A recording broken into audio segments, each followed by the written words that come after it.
Morgan Spurlock, born in 1970 in West Virginia, was always driven by curiosity and a passion for storytelling. He moved to New York, studied film at NYU, and hustled for years, first as a playwright, then as a creator of quirky internet shows.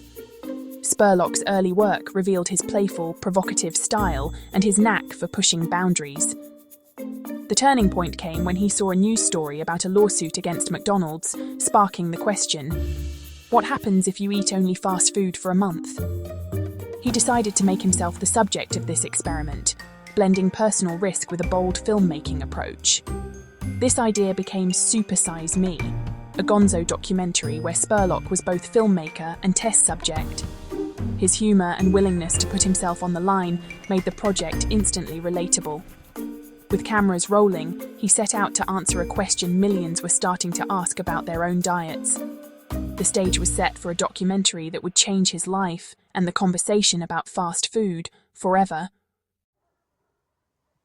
For 30 days, Spurlock ate only McDonald's, always saying yes to supersizing when offered, and limited his exercise to the American average. Before starting, doctors confirmed he was in perfect health.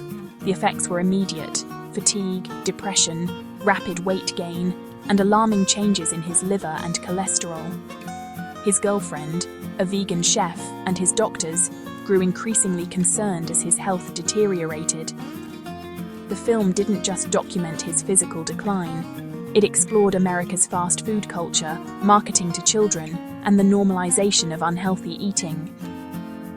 Spurlock interviewed nutritionists, school officials, and everyday customers, exposing the industry's deep reach.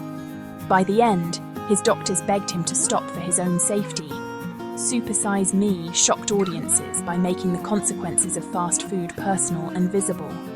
It was more than a stunt, it was a wake-up call. The experiment's impact would ripple far beyond Spurlock's own health.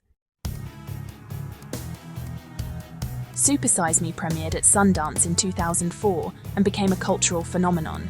It earned an Oscar nomination and grossed over $22 million, proving documentaries could be both entertaining and influential.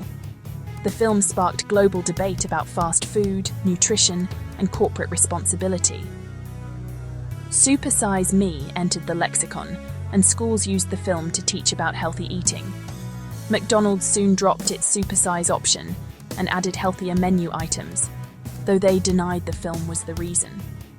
The industry faced new pressure for transparency and healthier choices. Critics questioned some of Spurlock's methods, but the film's legacy was clear. It empowered consumers to demand better. Fast food remains popular, but the conversation about what we eat was forever changed.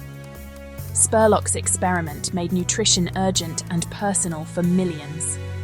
The film's influence is still felt today. After Super Size Me, Spurlock launched Warrior Poets, producing dozens of documentaries and TV series. He tackled everything from the war on terror in Where in the World is Osama bin Laden, to advertising in The Greatest Movie Ever Sold, which was itself funded by product placement.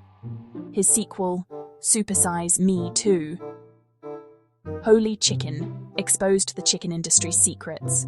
On TV, he created 30 Days, immersing people in lives unlike their own, and hosted CNN's Inside Man, investigating American industries from the inside. Spurlock's signature was putting himself at the center, making big issues feel personal and accessible.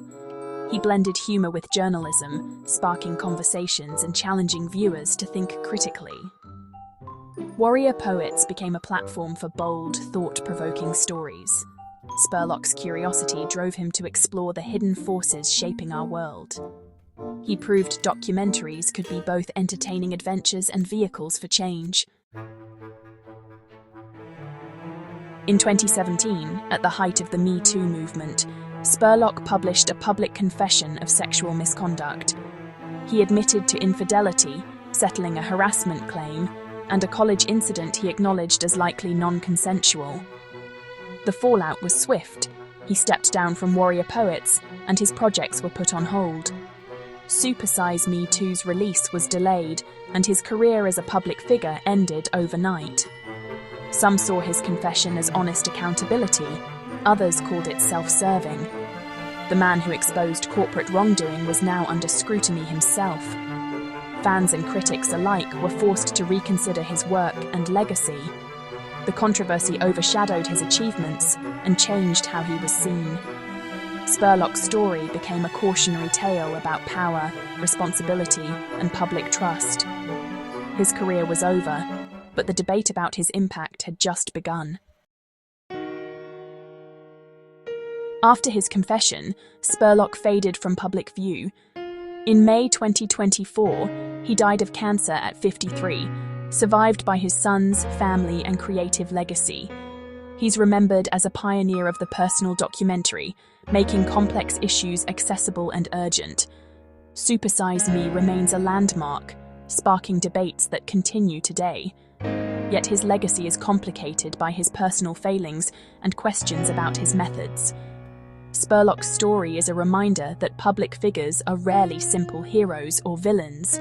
He challenged society to look in the mirror, even as he struggled with his own flaws. His films changed conversations, inspired new filmmakers, and left a lasting mark on documentary storytelling. In the end, Spurlock was both a creative force and a cautionary example, a legacy as complex as the questions he asked.